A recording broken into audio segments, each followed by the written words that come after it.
Hi, welcome back to Out of Spec. This is the Kia EV6 GT that we have been living with for 6 months and a little over 4,000 miles. So it is time to hand it back to Kia today, but also time to summarize pretty much all of our thoughts. We've run it through the tests. Ryan spent time with it, Kyle, Colton behind the camera. Everyone has spent some time with this, and I think we can all agree it's a mixed bag. I love it and I hate it. It's annoying and it's hilariously fun. So thanks for watching, that's it. No, just kidding.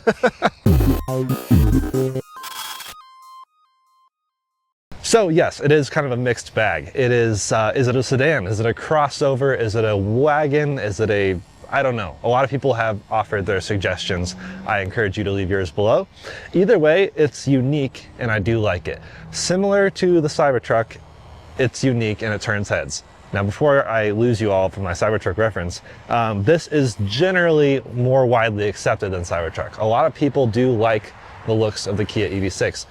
I've been a fan since its inception. I did the first EV6 road trip in the country with my friend Imad over on his channel, in Modifications. Well, we did it on Out of Spec, but he now has a channel with his EV6 featured. It was a SEMA build, it was a whole thing. And I've always thought they were cool since then. We really got to dig in and learn the software, learn how good it charges or how bad it charges when it's cold and it doesn't know to precondition itself. The software is kind of, I think, the weaker link in this. We'll get into the interior of the software and stuff while we're driving here in a bit. But yeah, this is it. This is the Kia EV6 GT. So it's the really spicy performance one, well over 500 horsepower and torque, which is really more than you need. And there's so many variations of trim. So I have Colton with me behind the camera who has an EV6 right now, right? Yep, have an EV6 Wind. The Wind. And I think the light, long range all-wheel drive or the Wind or maybe the GT line, those are the three kind of middle children of the EV6. And those are probably the trims I recommend to most people. They are still quick, still fun, especially if you have all-wheel drive, and mostly the same vehicle. And in some ways, maybe even better depending on the trim. This is cool. This has obviously big brakes, performance capabilities. Right now it's on winter tires because look around us, but it was delivered on summer tires, which made it crazy fun and aggressive in dry pavement, sticky asphalt situations. And it's hilariously fun to drive.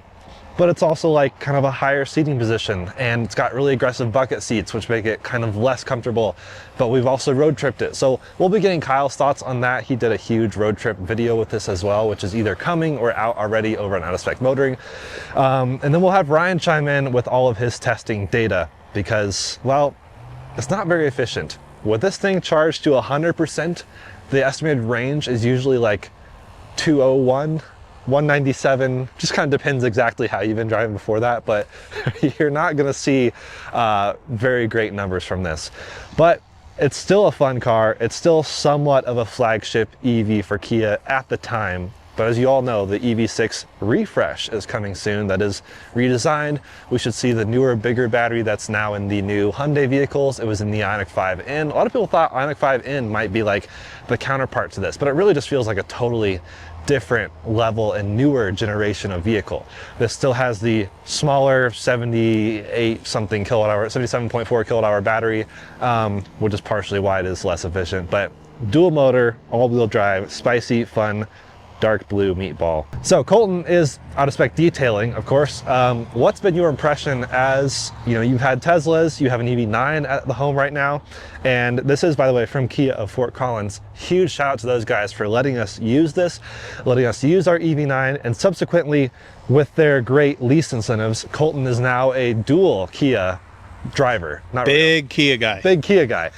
So he's got the EV6 and the EV9 at home. What's been your impression of your EV6 Wind, like you said? But as someone who's driven everything and has Tesla as well, like how does that fit in the mix? How often do you drive it, etc.? Yeah, honestly, so we purchased the EV6 as really a spare car for me. Yeah. Because so my Model 3 Performance is really like my personal vehicle, my fun car. So we have 3 golden retrievers, and fitting those 3 in a Model 3 gets a little tricky. So I decided, you know what, I need something that's a little bit bigger. I don't want a huge car. And I want something that I can throw the dogs in. We can, you know, my wife and I can jump in the car, and Longa came Kia Fort Collins with ridiculous lease deals. So I got my EV6 with like $1,500 out of pocket, $187 a month. And I was like, I'm sold. I can have this car for 2 years and then experience something else, because we also had a Volkswagen ID4, which my wife ended up swapping for an EV9. Yep. And it's been interesting with the Kia brand. First off, I think their cars are way too expensive MSRP wise, but the lease deals are really where kind of the bread and butter are. And I think that's why you're seeing so many incentives on these cars, because baseline, when you compare this to Model Y Performance or other vehicles in the segment, they're very expensive, especially this one in GT trim. And even mine, that was like 54, 55 MSRP for an EV6 Wind, which is not a super high trim. I wasn't super, you know, like, oh wow, I would, you know, go drop 55 grand on this car, but at $187 a month, heck yeah. So EV6 has been actually surprisingly driven more than my Model 3 Performance, because I'm hauling the dogs around, but I also really like the comfort. And I think that's one thing with the GT that I'm a little surprised about, Jordan. It is harsh. The bucket seats are not comfortable. It is a pretty hardcore little hot hatch wagon, SUV kind of sedan looking thing. I'm surprised they went this hardcore on this car, actually. Me too. I'm surprised in like a happy way. I love to see weird experiments, and that's kind of what this felt like. It is, like you said, it feels like a big hot hatch. The dimensions play tricks on your eyes. I mean, looking at it through the phone as you are now, the camera, decent sized wheels. These are what, 20s? They are 255 40 21s over here. 21. So big wheels. The wheel base is very long. It is like, I think, longer than a Telluride, and short overhangs on the front and rear. It just makes the car look smaller than it actually is. It is a decent sized car. I can even show you the hatch right now. As Coleton mentioned, one leg up of the Model 3 this has is, you know, bigger hatch space, but it kind of sits between Model 3 and Model Y in that way. Like, Model Y is actually objectively more storage space, also has a usable frunk. This doesn't really have a frunk. Technically, it has a tiny storage cavity that you can fit shop towels in, but it is a hatch opening, which makes it very functional, and that's why it is, you know, nicer for dogs or just carrying decent things. No rear wiper. Curious if the new EV6 has that. I don't actually remember, but the new Ioniq 5 does. New Ioniq 5 does, which is a big deal for a lot of folks. Yeah. I think this one, my experience is the back window has not gotten very dirty in it, and I've driven it in very nasty conditions.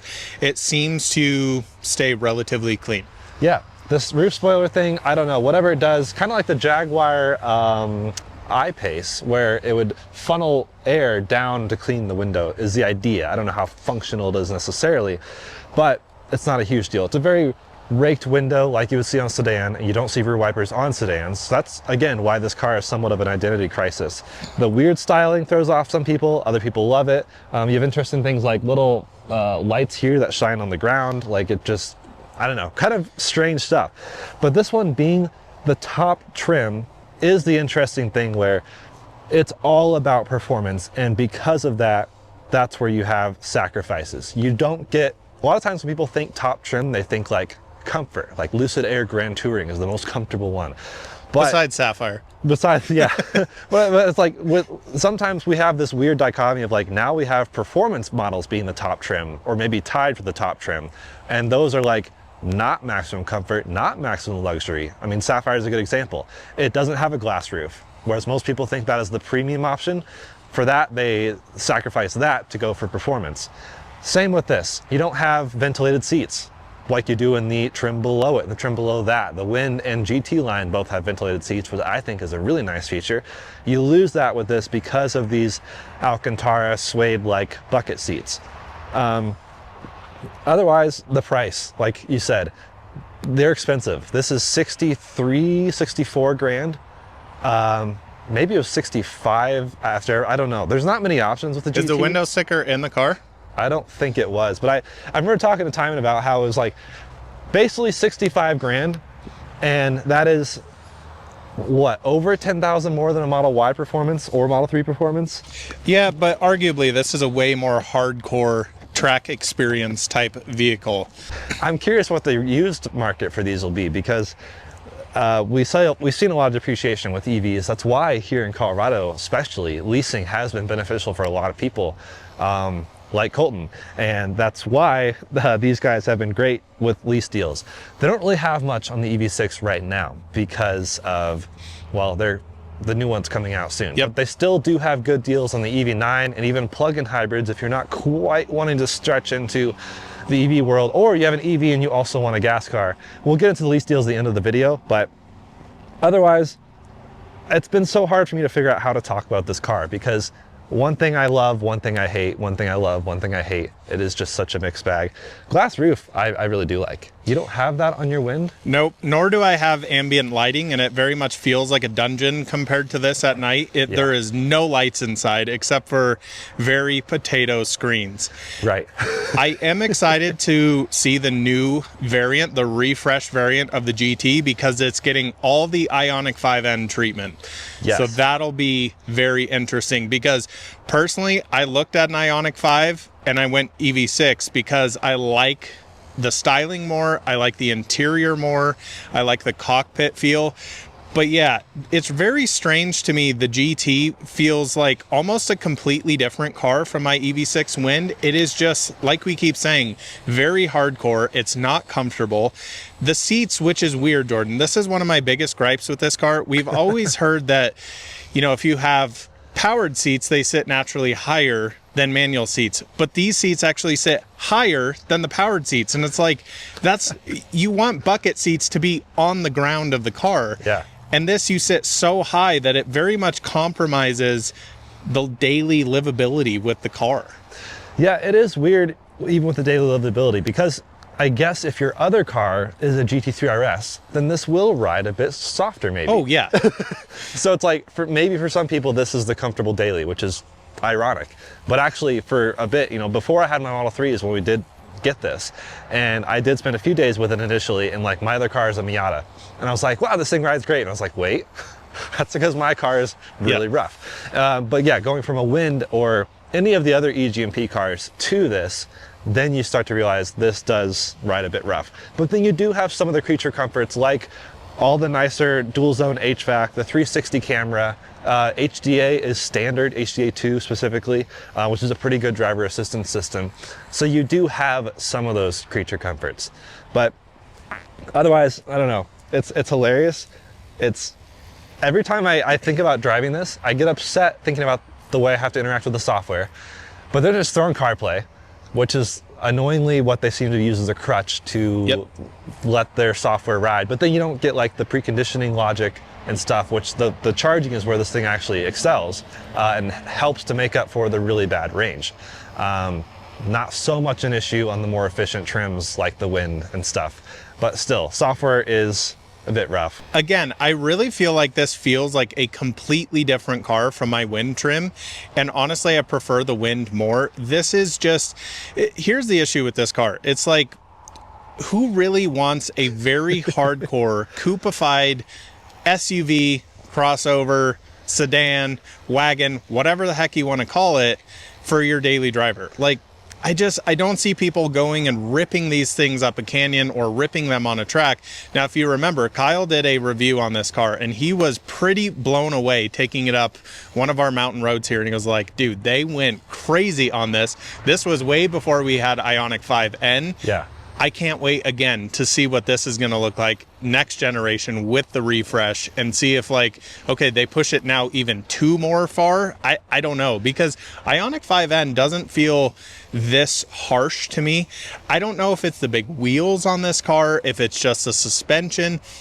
I'm just very surprised how much you're jostled around this car just driving. We had this out in Vegas for CES, right, and all four of us were like, you know, just your teeth are rattling in the car just driving down the road, and you're like, wow, it is pretty stiff. So I agree with you. It seems to me it's a very flawed car, but there are some very redeeming factors. The charging to me has been one of the things I've appreciated most about my EV6. Right. So my Model 3 Performance and this, both relatively the same pack size, and the EV6 just rips on chargers. Not rips on superchargers, but dang, when you get this thing plugged in at an EA station and I'm seeing, 238 kilowatts at 57%, and my Model 3 is under 100 kilowatts, it's a big difference. That's what's absolutely wild. And you're right. I'm so super curious on the sales numbers of this. I'll have to look that up. And I'm super curious what the used market will be because, like you said, maybe there is someone like Kyle who looks at the performance first, everything else secondary. And they're like, you know what?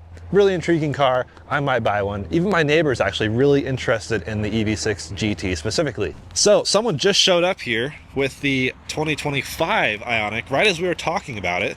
This is Ryan, who does a lot of our out-of-spec testing. Go check out that channel, by the way. Yeah, thank you. We even have some videos featuring this car on that channel. So Ryan, before we go talk about how it drives and stuff, I wanted to actually talk about some of the videos we've done with this car. As I mentioned, Kyle's done a road trip. He's done some performance stuff. Kyle's going to also share his thoughts. But as our resident testing guru, what was your impression on how this car fared? So testing is something that I do a ton of, and that involves spending a lot of time in the car. And the first thing I'm going to say is these seats are terrible. I'm a really small person. I'm 5'7". I weigh like $140 maybe. Like I don't fit, and they're manual seats. Like this is like a what, $70,000 car. So that really frustrated me. But beyond that, I really enjoyed it. I enjoyed my time with it. It's got good amenities, good features. As far as testing goes, the efficiency is not great, but I mean, that's to be expected with the really spicy version. We got just over 200 miles on our range test at 70 miles an hour. And I want to say about 110 miles on our 10% challenge. So pretty solid numbers all around. The biggest benefit is the charging, which is really good on here. It's really solid. The only problem that we really have seen is preconditioning for this battery. It's kind of annoying to deal with. You have to get the battery in the right temperature range for it to charge well. And you have to use their software to put in a charger in order for it to precondition, and it'll only precondition down to like 17 or so %. Right, so this is not the car you show up dead to a charger with and benefit from it as much. It really is good to show up around 15 to 20%. You can technically manually precondition it by romping on it, but that is hard to dial in, of course, unless you're like using car scanner and like really trying to figure out the battery temperatures. So yeah, and Kyle saw that with his road trip, of course, too. So it's not the easiest car to really optimize, but if you are one of those super nerds, like from the very beginning, when I first saw the EV6, I was like, cool, my Android friends are going to love this car. Because they're always talking about how they hate the simplicity of iPhone. They want like, and the Android's pretty simple now too. Like it's really just like pick your flavor. But a lot of them use the excuse of they like to really optimize their device, do more of the customization that Android allows that iOS doesn't. And that's what I thought and felt about this thing. Yeah, I would definitely agree with that. And I do think that there is an opportunity if people are a lot more relaxed, pulling in at like 20-25% state of charge, stop for 10-15 minutes, then be on your way. It's not too bad. It would be nice to have a bit more range, but I think if you just take a little bit more relaxed perspective on it, it'd be totally fine. Yeah, and if you are road tripping it, you know, in theory, even if you don't precondition, after one charging stop, the battery is definitely warmed up. And then this does benefit. Like I was road tripping my Tesla back for New Year's, and I met a guy who never pulls in below like 30%. He's just nervous. Yeah. And he's punished because the Tesla doesn't charge well above 30%. But those type of people with this type of car, this type of curve, they're really not hurt that much by doing that. Right. It's really good for those types of people, for a more conservative driver. If you pull in at 0%, this is not, yeah, like we've said, not the one to maximize in that way, but. Right. Well, thanks for your testing thoughts, and definitely go check out Out-of-Spec Testing to see some of our videos with this and upcoming the new Ioniq 5, which is pretty exciting, and looking forward to getting your thoughts on the new EV6 Ryan as soon as we get our hands on that refresh. Certainly. Inching around the parking lot here. If I want to go into reverse, there we go. And now back into drive. Oh no, wait, I have to put my foot on the brake to shift. Just little nitpicks after driving cars that I would say are properly calibrated, like Tesla, Rivian, etc., it's frustrating to do the whole reverse and forward thing in parking lots with this, especially if you have ideally one pedal driving. The idea is not put your foot on a second pedal. And now I have to put the I pedal back on. So the one pedal driving calibration really frustrates me. Maybe not the calibration itself, it's fine in like I max or max mode, whatever. I pedal. Max. But once you go into reverse, it changes that setting, and then you have to go back into I pedal max again after reversing. And it never saves a setting. If you go get lunch and then get back in your car, the setting is back to something else. And it's just a bunch of little things about the software just frustrate me. And I don't even daily drive one of these. So I'm curious how you feel, Coleton, about that calibration, but also just having to turn this off when you get out of the car after driving Tesla, which is so great because you just leave and it just turns off by itself. Yep. And so this car does have phone key, which my Wind does not. But I will tell you from my experience with the Wind, I leave this car on 24/7. I get out, I leave the key fob in the center console and the car on, and then I have to get inside, press the stop start button, and then find the key fob that's been, jangled around the entire car. So I would agree that that's really annoying for number one to have a start stop button. The park reverse neutral drive, yes, very annoying that you have to have your foot on the brake constantly. It goes into neutral and then I'm just rolling back after I let my foot off the brake, even though I think I'm going forward. That implementation is very frustrating. The other one with the iPedal, I don't know why it's so complicated to just leave iPedal always on, like a hotkey that just leaves it on, or a setting that you can just have there. So having to press the paddle, yeah, it's kind of annoying. The weird thing, Jordan, is like if you leave it off or you forget to do it when you jump inside, you're coming up to a stop sign, you're like, wow, this thing's not slowing down. Oh, I forgot, I have to put it in iPedal. If you have your foot on the brake, you cannot select iPedal, right? Which is super annoying. So then you have to let off quickly and then quickly hit it, and now it's slowing down. It's just very clunky how it works. Now, I will say one of the benefits that I do love about these EGMP cars, regen is monstrous in these cars. It makes the Tesla feel like you're not even in any sort of regen. Like, it is pretty awesome, to say the least. It's so great. I mean, I'm an iPedal max, and then I let off, and it just really ramps up nicely. It's not even regenning fully right now because it's a cold battery, but like this cold battery regen still feels stronger than my Tesla's actual regen. Yep. One funny, quirky thing, so we're driving right now in eco mode, and I'm holding the throttle at an exact place to keep us at 44 miles an hour. If I press GT mode, it launches us. I didn't change the throttle position. So you have to do it. I want you to redo that with like almost 3/4 throttle, and then hit GT mode, because it's basically like a nitrous button. All right, so there we go, full.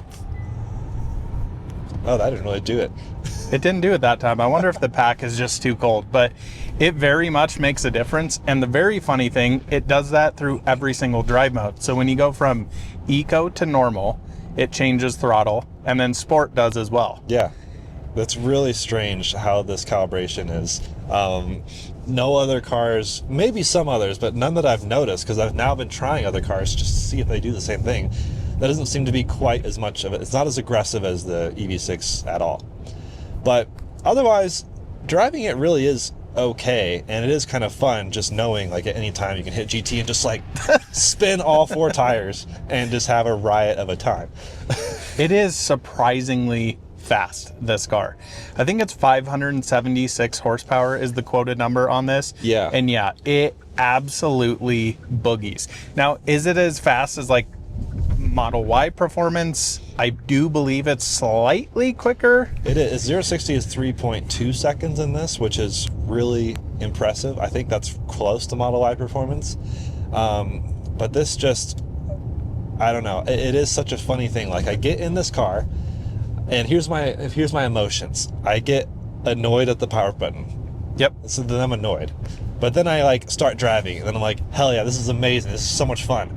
And then I'm like, oh, I want to go somewhere. And then I get annoyed at the software.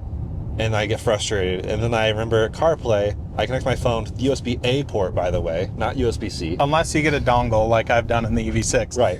Which is really annoying because then it shuts off your Wi-Fi. Yeah. And when I pull up to the shop every morning and it connects to my Starlink, or I can't connect to my Starlink, then nothing in my phone works once I get inside the shop. It's very frustrating with CarPlay. I'm not a CarPlay guy, but yeah. Wired CarPlay works pretty well in this, and it actually looks pretty good on the screen. Like, agreed. At least their CarPlay integration looks good. I've seen cars with CarPlay that looks terrible. And it is a hot take that I think CarPlay does suck, but you agree with me. It's just such a minimalist, too minimalist. Like, there's so many things I'd like it to do that it doesn't. And like we said earlier, it doesn't interface with the car, so you can't, you can navigate to a charger in CarPlay all you want, and it won't tell the car you're doing that. So then you won't get optimal charging performance. So it's just, yeah, my emotions are a roller coaster when I'm experiencing this car. But yeah, totally agree with that. Do want to point out back here, I don't know if you can hear that clicking noise every time you go over a little bump in the road. So this is a notorious EV6 problem. Essentially back there somewhere, you have those pressure flaps, Jordan, when you open and close doors. And Kia decided to make these plastic on plastic. Most of them are kind of like a rubberized material. So essentially when you close the door, it needs to let some pressure out of the car so the flaps open. The problem with these is plastic on plastic. What do you think happens? Makes noise. So a lot of people have to tear the entire rear end out of this car, all the plastic pieces, and like felt all the plastic because you just hear that clicking all the time. My EV6 has been plagued with that, and it's been driving me up a wall. Other than that though, NVH on these cars, surprisingly good. yeah, it feels well built. I mean, this does feel like one of those significant alts to Tesla. A lot of people are like, I'm not going to buy a Tesla. I don't want to support them for whatever is happening in the political climate. They associate that with that. They can't separate it in their head, so they're like, no Tesla. And at that point, a lot of people look at the eGMP products, and they do find that as one of the things they appreciate is the materials, the build quality. A lot of them prefer that to Tesla, and I can't fault them for that. Like, this car has been through a lot. I mean, it's been through intense performance sessions with Kyle, intense road tripping in the dead of winter. Sometimes winter weather, cold weather can really stress components of a car and, create more rattles. This thing has been really solid otherwise. Not too much as far as like aggressive wind noise or anything. Part of the reason because the shape is just so sloped back, and it's funny, this is shaped weird. People are like, oh, it's because it's efficient, but like this one's not efficient. So yeah. It's like just kind of a funny dichotomy there. But even my wind is not that efficient, but I will say the NVH in the GT is substantially higher, like louder road noise, tire noise. I mean, we are on Nokians right now. Yeah. But even on the summer tires, it's a lot harsher. Those tires are a lot louder. The suspension's a lot stiffer, of course. So if you want more comfortable, NVH is your thing, quiet experience, honestly, EV6 is surprisingly good in lower trims, especially with smaller wheels, for sure. Yeah, I do like the mix of all the materials in here. I don't like the piano black that they've decided to put in various places. All the high touch point areas too, Jordan. The high touch point areas. And this screen is always weird, but I've just decided I would never put it in the navigation section. Nope, I use the screen, so I always leave it in that mode right there. Yep. One annoying thing that I have with this is the steering wheel doesn't come far enough out for me in this car. Mm-hmm. So I naturally sit a little bit closer to basically the entire front end of the vehicle, and my knee actually hits that power button for the climate. So I'll be like driving down the road, I hit it, and I'm like, wow, I'm freezing right now, or I'm baking in the summertime. I'm like, oh, climate's been off for probably the last 10-15 minutes. So that can be a little weird. It's my driving position. But again, I am very surprised, Jordan, looking at your head up here, of how close it is to the actual roof. It's crazy. Right, yeah. But the glass roof does help with the headroom, at least in the very front. But otherwise, I mean, it is funny. We're kind of low state of charge, so we don't have full power. Yeah, right what now. are we at right now? 30%. 30%, 54 miles of range. Oh, that is such a rough number. I feel like your Model 3 would be well over 100 miles of range. Yeah. don't worry, we're in eco mode now, so we've gained 5 more miles of range. But in eco mode, you're getting 2 miles per 1%, which is 200 miles, like Ryan said in our testing. So it is such a mixed bag, which I think these are the hardest cars to film and talk about, because typically when I'm filming a car, I'm like, okay, I either love most everything or I have a lot of complaints. And this is really kind of balanced. Like, for everything that annoys me about this car, there's something else that I really, really enjoy. And it's not one of those cars like that ruins my day when driving it. It depends how my day is going. Like, sometimes it makes me happy and giddy, and then other times I'm like, I have to go find a charger and then find it in the navigation, which is literally impossible to use. I mean, I can show you really quick how everything looks. And I don't even know fully how to like optimize this and use every single bit, but fortunately, I'm hoping the new EV6 has better software. It's going to be very similar to the EV9, which I can confirm it's not that much better. It's not. It's better. Much. Yeah. It's not that much better. Yeah. But at least it's relatively snappy. And they, unlike Hyundai, it went right out with the black bezels, which look better than the white bezels that were in the first Hyundai Ioniq 5s. But things in here are just really challenging to use. Finding locations, it's rough. So my day is better if I just avoid using the software and only use CarPlay, which again is not my preferred method of interacting with a car. Well, this doesn't even have dog mode either, Jordan. Yeah, that's another frustration. Like, you bought this partially for dogs, but then There's a way around it. Okay, explain. Which we need to show. So you may need to park to do this, but I can show you how to leave climate on, which is one of the stupidest ways to leave climate on that I've ever seen. So once Jordan gets kind of parked up here, I can show you exactly how to do this. Okay. All right, Jordan. So I would like you to go back to the main menu. Home. Press EV. EV. EV. Okay. And then you're going to click the 3 dashes or the settings. I forget which one. Not that one. The settings. Settings. You're going to go to utility mode. Then you're going to activate that. Okay. Now to do it, so the car is in park, correct? Yep. You would roll down your driver's side window. Okay. You're going to open the door, get out. Do you have the key fob with you? Bring the key fob with you. I do, yep. Okay, get out. Okay. So once Jordan is out here, he's going to lean through the window. He's going to press lock on there. The door? Yep, on the door, up to lock. And then you're going to quickly roll the window up. And then I leave. And then you leave. Pet mode. And that's how you leave dog mode on. But then it locks the car. And the key fob most of the time doesn't actually unlock it. Sometimes you actually have to get the physical key out. So if I'm in here, I don't even know. Yeah, it doesn't unlock. This is the lovely thing with this.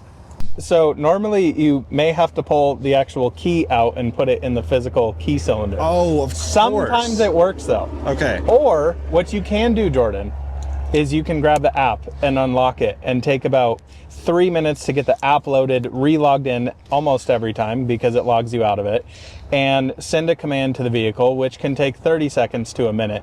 And that is how you use dog mode. So, with that time, I could have literally gone and adopted a dog because I don't have a pet, but I could have obtained a pet in the time that it takes to enable the pet mode on this thing. Well, and here's the really scary thing for me is if you do that and you check on the app, it doesn't actually tell you the climate's running. So if I like need to run in to grab lunch real quick, I've got the dogs with me, I don't know that the car is actually stayed on other than just looking at the screens and going, okay, it's on. Now here's the really annoying thing. So now that the car is unlocked, jump in the driver's seat. Okay. Is this unlocked, right? Maybe. Try it first. Are the handles out? No, just this handle is. Okay, that's... So how do you get the front one open here? So Jordan is now putting the key into the actual cylinder. He is struggling. Okay, Jordan is in. Now close the back door here.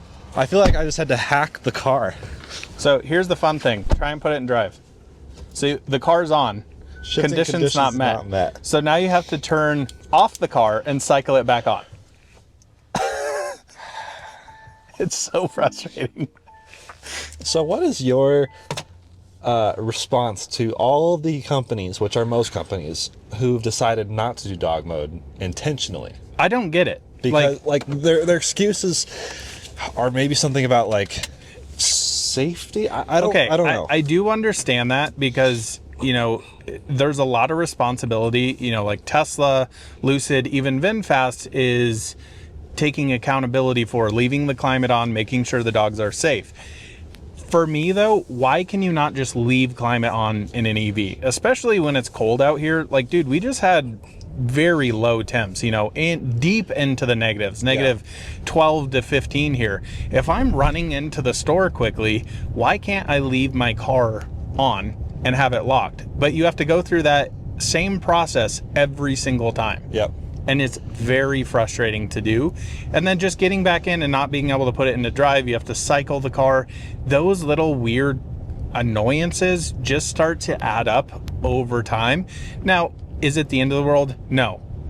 Should you be leaving your dogs in the car every single day? No. But I don't understand why it's such a complicated thing. And if you have a really good app that monitors the temperature and like gives you that peace of mind, I think it's great. It seems like all the vehicles with terrible apps are the ones saying, no, we don't believe in dog mode. Yeah, totally agree. I will say the app is not terrible on these. It is actually relatively usable. Okay. There's some actually really cool features in there where you can see every single drive history, which, you know, Tesla doesn't have. That's something you have to get a third-party app integration into, you know, like Tessie or Teslafy or something like that. So it is cool that you can see that through the app, but it's even, what's really weird, Jordan, is my car will be sitting in the garage sometimes. I'm inside, so I'm connected to Wi-Fi. This is at my house. I will try and send a command to precondition the car, and it says, move the car, right, because it hasn't been started in a few days. I'm like, I drove this home last night. Why can't you connect? So I think it's a connectivity issue, and I've seen it quite a bit of times. So it's definitely frustrating there. The other weird thing is, I think this is just software implementation. On my EV9, I can select every single seat. Hello. What? It just did emergency braking. Emergency brakes because of the snow. It thought was nice. Maybe a person. So anyways, in EV9, I can turn on each individual heated seat in the car. On EV6, it won't, but it'll only turn on the heated steering wheel. Yep. Honestly, I like my Wind way more than the GT. It's a different car though for me, because this would really be my fun car, more like my Model 3 Performance. Yeah. But you know, my Model 3 is now my fun car, and my EV6 is my daily driver, kind of bomb around town, do grocery shopping, carry the dogs around, carry the family around. But yeah, it's very mixed bag still. I think Wind and GT line are the sweet spot for a lot of people. I really like having a 360 camera, heads-up display, ambient lighting. Those are reasons to jump to the GT line. But even with the Wind, I mean, my friend, like I mentioned in the beginning, the Modifications is a YouTube channel. He's done a lot of mods on his EV6 Wind, including ambient lighting and stuff. So like, there are ways around it. Like any vehicle, there's a lot of somewhat aftermarket, but also enthusiasts trying to make it something even better. So it's a car. It's fun. It's like a different type of appliance, and I'm genuinely okay with driving most Kia and Hyundai cars. I think they're interesting. I love that they look different. Some people don't like that. I really like the non-conventional styling, and this thing is an absolute hilariously fun, spicy meatball, and that's why you would buy this specific one. Either way, unless you have any more thoughts, Coleton. No, I think you're spot on there. One thing I do like about the GT is just, I do feel like the interior is much more premium. You know, the seats here, I love their stitching color, this kind of Porsche acid green vibe to it. It looks very cool. The ambient lighting is very nice in here. The piano black touch points, arguably they do look nicer than cheap crummy plastics, but yeah, like the center console, dude, just looks absolutely disgusting right now. So some of those areas, meh. And I've cleaned this recently, by the way. Right. Yeah, I mean, That's the era we're in, is screens look like they do right now. I can barely even tell what's on the screen because there's so many fingerprints. Yep. But it's a challenging car because this is so much more compromised than the lower trims, which is not necessarily what I want from top trim. I mean, compare this to new Model 3 Performance. Like, new Model 3 Performance rides a heck of a lot better. I do feel like it got a great upgrade over the Performance, but you're not necessarily sacrificing daily comfort. Okay, arguably the seats are less comfortable than like your Model 3, but they're not as hardcore as these. Like, dude, these seats are just, the bolsters on these, Jordan, if you kind of like try and flex one of those side bolsters there, like they're rock hard. And if you're bigger like I am, I sit on the seat. I don't sit in the seat. Yeah. So yeah, definitely mixed bag here. I really think genuinely though, this car would be transformed if they really put a lot of effort into software. I think it'd be a heck of a lot more livable. And I've heard that they are going to Google in the next year or two, which will, yeah, like you said, transform things. And maybe that's why they're being lazy with the current software. I don't know. Either way, I'm excited to try out the next generation EV6. And yeah, big shout out to, again, Fort Collins Kia for letting us really experience this. They, of course, let us experience the EV9 light trim that we were reviewing for the last 6 months before this, which was amazing, like insane bang for buck. And then this is kind of hilariously the opposite, where it's like you're almost overspending, but you also have more performance than you can possibly use. So I guess it depends what you're trying to spend your money on. Hello, and now it's time for me to share my thoughts on living with the EV6 for the last 6 months or so. And behind me, you might see a Taycan Turbo GT Visoc pack ripping around. There's an electric Macan over there. Porsche is actually shooting a bunch of B-roll and filming photography for their press photos. So there's the Turbo GT, new 911 going by. Great to be here in Abu Dhabi. Lots of car stuff happening all the time. And it was awesome to see the Turbo GT sending it around the track. And that actually is an interesting tie-in because the Taycan Turbo GT and the EV6 GT both have GT in their name, and they're both the performance-oriented trims of each car respectively. Now that costs 4 times as much as the EV6 GT, but it does bring up a point, which is that the EV6 GT is an incredibly sporty and fun to drive car, as is that Taycan that's going around the track right now. But that's where the similarities kind of end. So let me just share my quick impression of living with the Kia EV6 for the last 6 months. The sporty trims of electric cars, like this one behind me and the EV6 GT, typically I think are not worth the money. The standard cars are faster than their combustion equivalents and still feel really spicy to drive. And the compromise of having a sports seat and stiffer suspension and, you know, sort of I don't know, a more racier feel do compromise the day-to-day comfort and luxury vibe that you would expect from an electric mom car, if you will. Something like an EV6 is just a normal electric vehicle. And with a combustion car, when you spec up for the spicy trim, let's say it's a 911 Turbo S or GT3 or something like that, or in the case of Hyundai Kia, maybe it would be like a Elantra N, you get a different startup sound, you get a different shift pattern, you get pops and bangs at the exhaust, you get things that add to the sporty experience even when driving slowly. And the Kia EV6 GT doesn't really give you any sense, nor does any electric car sporty trim give you any sense of sportiness unless you're past, you know, 50 to 70% throttle, where the other car, the standard car, would run out of steam. So then you're stuck with 99.9% of your driving, you know, which is not going to be past 70% throttle, as a compromised driving experience with no added flair or added fun from a noise or shifting or experience standpoint.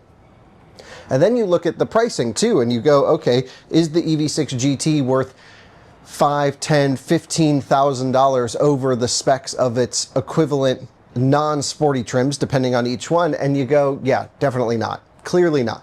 The EV6 GT was really fun to drive hard and fast. When we took it up into the mountains and sent it on some great roads, man, was that an enjoyable experience.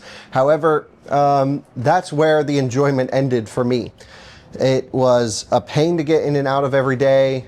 Well, let me first start by saying when I first reviewed the EV6, I really loved it. I gave it a glowing review, the GT. I was like, wow, they made this thing super sporty, 570 horsepower, tons of fun, absolutely rips. The motors sound really good when you get on the throttle. I'm like, wow, this is like a really great performance car.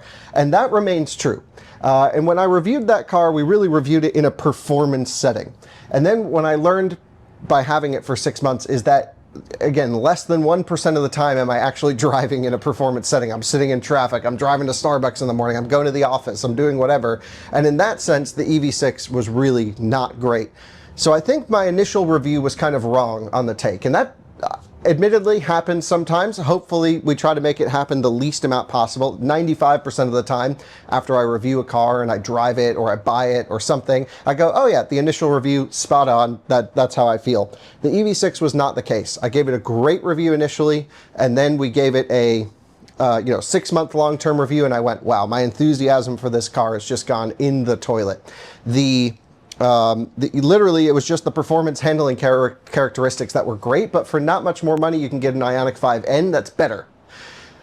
So let's talk about what was bad. First of all, seating position. You get in and you're just in these super uncomfortable seats. The seats that go in the Ioniq 5N are much more comfortable. The seats in the Model 3 Performance, much more comfortable, but still retain you and are sporty. The problem with the EV6 is you sit way too high in the GT trim. Like, get that seat on the ground. What's going on there? Also, the steering wheel is terrible. It comes out at a super wonky sort of bus driver angle, and it's just one of the most uncomfortable cars to sit in. I really hate the seating position in the EV6 GT. Secondly, is the price. When you look at Model 3 Performance, that is way more fun to drive in almost any driving scenario. It's lighter, it's more nimble, it's got track mode, it's less weird. The EV6 GT has some problems front to rear axle when you look at how they do their powertrain split, especially in split mu or if one tire is spinning. They have really bad powertrain control with ESP off, where Tesla doesn't technically have an ESP off. They just have their track mode that actually works really well with the characteristics of an electric motor. It lets you do what you want with the car, but doesn't prevent unnecessary wheel spin to 1,000,000 miles an hour that upsets the whole balance. So Tesla's certainly got the performance driving thing dialed in. Kia's 75% of the way there, but not quite all the way. And then the real major problem was the software. And the software that affects the driving characteristics, sending the 911 around, that's awesome. The software that affects the handling characteristics of the car, like I mentioned, their powertrain control, but also their charging characteristics. When we charged the EV6 and we had optimal weather conditions, I mean anything from 60 to 90 degrees Fahrenheit, it was absolutely perfect. 240 kilowatts almost, holds it deep in the pack, eGMP charging is monstrous, and that leads to this car's appeal in my eyes.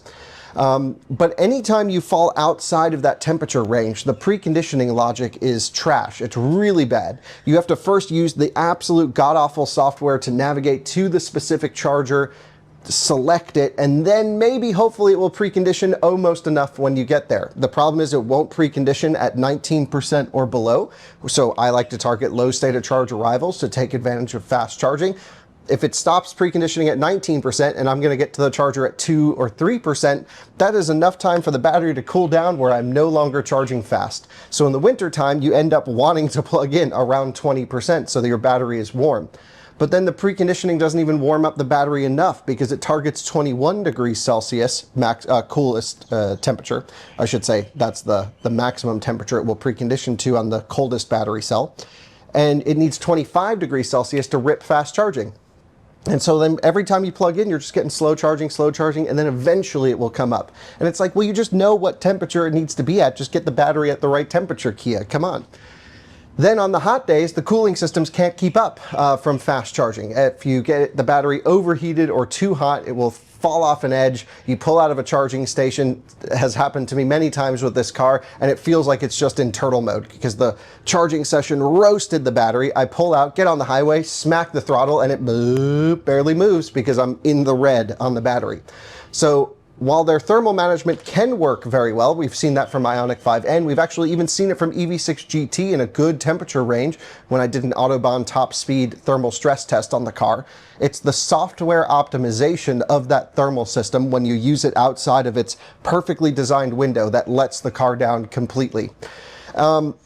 On top of that, in 6 months, we've received almost, maybe none, over-the-air software updates to the vehicle to improve it, which is something it absolutely needed because, you know, you're looking at Rivian and Tesla and Lucid and the Chinese guys that are just sending constant updates, amazing UI.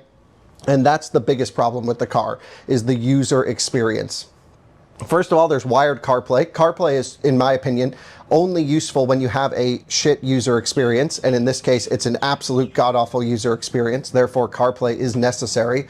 And even then, you have to wire it in or get a Bluetooth dongle, and it's a little bit clunky that way. And just the whole like optimization of their software, it feels like they did take their combustion software, put it in an electric car, couple little optimizations, and nothing is vertically integrated, nothing is thought out, and nothing is updated. Case in point, the new EV6 refresh that's just around the corner is getting CCNC, which is their new operating system. It still sucks, by the way. It's still terrible, but this car won't ever get that. And it's like, why? You get into an old 2012 Model S and it's got all the new stuff, or at least as much as they could put in there. And it's like, nope, this car is just going to be forgotten about. It's legacy. It's old. You got to buy a new one to get the new stuff, which has then manual preconditioning and some other really nice features in CCNC. So, yeah, I have to say that the whole idea of spending more money on this car than a Model 3 Performance makes zero sense to me. So the only way it makes sense to buy an EV6 GT is if you fit this criteria. You live on a mountain road, you have home charging, and you can buy one used or heavily discounted. You should not spend more than $40,000 for this car, in my impression. Maybe lease it really cheap if you can, but this is not a $60,000+ driving experience and ownership experience. Then you have to deal with your onboard chargers, the iCCU issues that plague the eGMP platforms, sometimes the 12 volt not getting charged. They even put a light on the dash to tell you when it is being charged, because sometimes the 12 volt will just die. And the fixes and updates to these are happening now, but that's years after start of production. So to me, it just feels like they've not optimized the platform. The eGMP stuff, really, it's a fantastic hardware package that is lacking a software integration. And therefore, I really can't recommend this car to you unless you buy one really cheap. And I think that's really disappointing, because I was so excited when Fort Collins Kia offered us the EV6 GT. I said, hey, let's get one, would be awesome. I love the car, which I did. And then I lived with it for like the first week, and I'm like, I don't really want to drive this thing. And that shows, because after 6 months, the car only had like 2,000 miles on it, 2,500 miles on it before I took it to Vegas and back on my road trip, which made me hate it even more. The sound system was not good. The headlights are awful. I was like, what is going on here? So again, I don't want this to reflect poorly on Fort Collins Kia at all. They actually don't even stock EV6 GTs other than ours, which they had to pull from another dealer, because they agree. They're like, look, we can't sell these things. People don't want performance EVs. They just want cheap electric cars. And I think that's proven here by the compromise on the day-to-day. So again, I want to say a huge thank you to Fort Collins Kia for letting us have this for 6 months. The reason you haven't seen so many videos from us is because we all kind of disliked the car on our 6 months of ownership.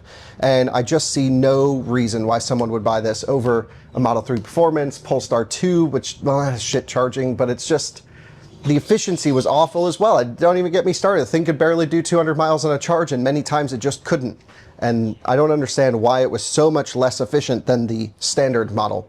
So that's my little thought dump on the car. I'm glad it's gone.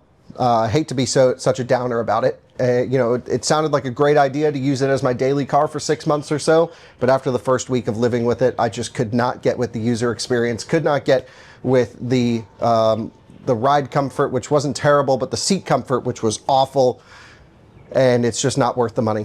I really do love having lane centering separate from the throttle control though. Like, that is a unique thing about eGMP cars, where you can have it lane center, but you do the gas, for lack of a better term.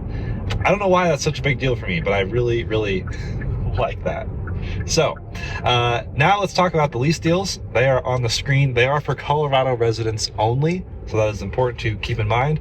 But if you have any questions, just reach out to Kia of Fort Collins. They're super accommodating, super nice folks. We love working with them, and we appreciate you guys supporting those who support us. They've just lent us this car to test and review, as well as the EV9, like I said. So really stand up people, and looking forward to working with them more in the future. Can't wait till they get the new EV6 generation whenever that comes out. That'll be really fun to test and bring coverage to you guys, of course. And like I said, they even have plug-in hybrids. If you're just not sure about full electric, or you have a full electric but also want a gasser in the shed just in case. So that's it. Thank you guys for watching. We'll see you later.